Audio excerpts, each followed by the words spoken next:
Hello, welcome to Looking Up, a channel to inspire you in your work and in your life. It's been a minute, but I'm back and I'm excited to be bringing a new season of episodes this fall for my favorite time of year. In today's episode, we'll be talking about free or inexpensive ways to celebrate the autumn/Halloween season. Depending on where you live, it may feel like autumn flies by. It certainly does here. It just started cooling down in New York, probably in the last week. So it really, once September hit, it really started feeling like fall. And then you start calculating how many weekends you have to celebrate and do all the fun Halloween things. It goes by quick. So I wanted to start planning. And that's actually the first step, I think, is to just make time and enjoy the process of figuring out how you want to spend this wonderful season, but also in a way that keeps it from getting too out of hand in terms of cost. I came up with a list of some ideas that I like to do to really feel like I'm making the most out of the season. So the first thing is just starting with your library, both the in-person and digitally. The New York Public Library has Libby, so you can rent audiobooks and ebooks for free. There are so many titles. I found some really good autumn collections, and actually one of the selections from one of the book clubs that I'm in was there and available, ready to borrow in both the audiobook and the ebook, which was free and amazing. So I definitely recommend starting there, but not only that, they might have some really interesting events being hosted at the library. So there might be some authors coming through doing readings or special fall themed or Halloween themed events, which would be free. You can't beat that.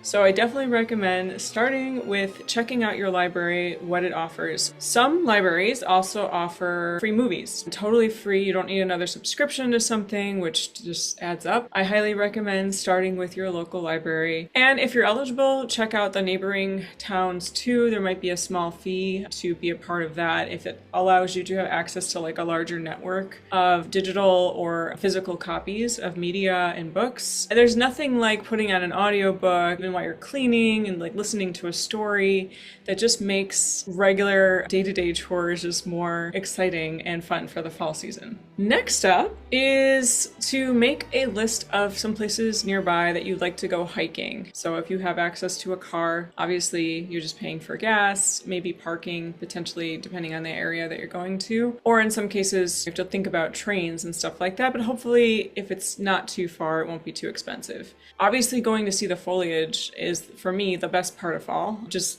being outdoors in the cool weather and really appreciating the transitory nature of the season and trying to take as much of it in as I can. So I like to plan several hiking days. And hiking, I use that term loosely because it's just walking around in places with trees.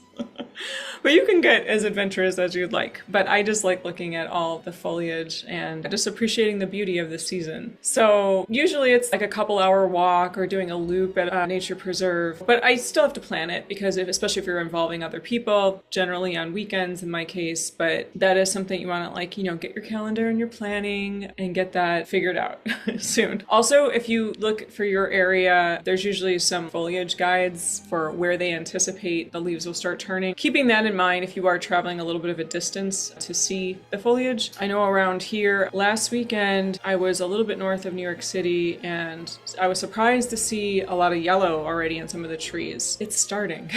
So it was a beautiful, beautiful day and it really just got me excited for these next 2 months and how I can make the most of autumn. Another fun thing you can do while you're hiking is to identify the types of trees by examining the leaves that you find. A lot of the smartphones have apps now where you take a picture, you can identify the type of plant or the type of tree that you're looking at. So that could be kind of interesting too, just discover the different tree varieties near you and, making a goal of collecting certain colors during your visit, making a little bouquet of fallen leaves, pairing it up with going to a new little cafe for some soup or getting like a fun little autumn beverage after you finish your hike could be another fun way to extend the day. The goal is to keep it low cost and affordable for everybody. It's doesn't take much to make it feel like you're really soaking in the season. And third on the list is, for many people like to bake. I'm not a big baker, but if that's your thing, I mean, obviously there's so many pumpkin spice things that you can make. And I did make some really delicious pumpkin cookies one year. I was really impressed because I'm not much of a baker, but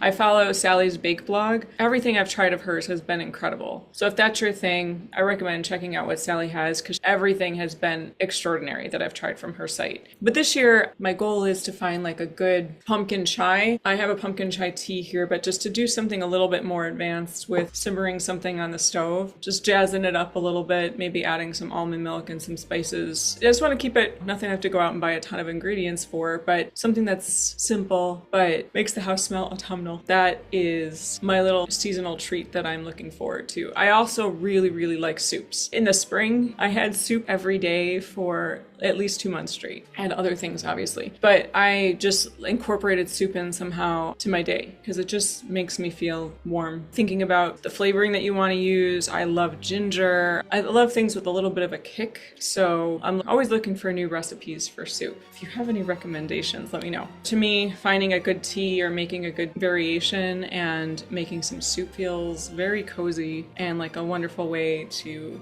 partake in creating something in the fall. For number 4, one thing I did last year that really was so much fun, and it's an obvious thing, is just have your friends over for movie night. I really enjoy just decorating. I have a tiny little area where I can host people, so I can only invite 4 or 5 people max. But it was really fun, and it was really fun decorating and getting things ready and setting the atmosphere and candles and everything to have people over, and then we picked a movie, and it was just a really fun night. I enjoyed the preparation of it. It felt kind of magical. And we just rented something for $2 or $3 or something online, and it wasn't anything crazy. If you have the free rental from your library, even better. You can just plan around your rental when you invite people over, or just do it for yourself because you enjoy it. I'm gonna plan that at some point in the next few weeks. Another thing to add on or pair with that is to do a game night. I don't know of any fall specific games, but maybe do like a trivia or something, or like a fall movie trivia game, or I'm sure you can find something online. It can be a really fun night, a really great way to have a Halloween themed gathering. There was a couple things that I couldn't find at the library that I waited for a while, and that just wasn't happening. So I ended up buying some used books based on recommendations I saw online. So none of these are going to be new materials or anything, but you know, sometimes you see people recommend books year after year, that stuff that stuck with them. So you can search for used books. To me, it's like a big part of reading and imagining the atmosphere in the books. That's really fun. A couple of these were recommended several times. Slewfoot, I'm really excited to start this one. This one I think I got for like a couple bucks. I was on a wait list for a long time for the Halloween tree, and then I think it finally became available in the spring or something when I wasn't looking to read about Halloween. I just ended up buying a copy. This one I think I did buy new. Wayward. I just started this one this week. It's a great way to keep that fall vibe going throughout the day as you're taking the train, or you have a few minutes at night to read. That's been great. I've been really enjoying getting into these fall themed books. It's hard because I see all these wonderful lists online and social media, and I make a list in my phone, and then the list becomes like 30, 40 books, which is awesome. But realistically, I'm not going to read 30 books in the next 2 months. That would be awesome if I did. But considering all the other obligations I have right now, I think 5 is definitely doable. If I can add a few more to it, that'd be great. This is for fun, so it's not an assignment. At least these 4 here, and possibly another one. We'll see. I have a couple on my Kindle that I got from the library too, so. Another idea is, I did this one year with friends. We planned like a fall fun day, which we did some hiking, walking around, visiting cemetery, or go and get breakfast, fall themed foods like pumpkin pancakes or soups. In my case, I just love soup. What was really fun was we ended up challenging each other to make ghost stories. Well, I think it originally started, we were going to learn some ghost stories or some true stories that we were going to share with each other and deliver it as we were walking through this area. My one friend forgot to do that, so she just made up a story, but she didn't tell us that, and so she was going on and on about the story, and we're all like, whoa, this is crazy. And then she totally made it up. But it was actually really funny, and we still laugh about it now. I mean, we obviously figured it out that at some point, like, this is not real. But anyway, we still laugh about it now. And even making up your own ghost stories or sharing your favorite short stories, retelling them while you're hanging out together is really fun, and another free thing that you can do. One final idea is to paint pumpkins or cut them if you want to find a design and imitate it on the pumpkin. Painting seems a little easier. That could be a really fun way to engage in some of your creativity and expressiveness while keeping it fall and Halloween themed. I have more Halloween podcasts while you're walking around doing errands. A really great way to feel the energy and excitement of all things Halloween and fall. I just love to keep that energy going. I'm not a big fan of the true crime stuff, but there are lots of other things like historical facts for why we do certain things on Halloween. I remember listening to one podcast and I really, really enjoyed that. Music, old-timey Halloween, that's more my vibe. Anyway, there's so many. I will put some in the description of some of the ones that I've enjoyed, and some are pretty recent, so I'm not super familiar with these podcasts, but I think it's a fun, low-cost way to enjoy the season. So I hope these ideas help you feel excited about fall and Halloween, and I always love to hear what you love to do. Thank you so much for watching today. I hope you enjoyed today's episode.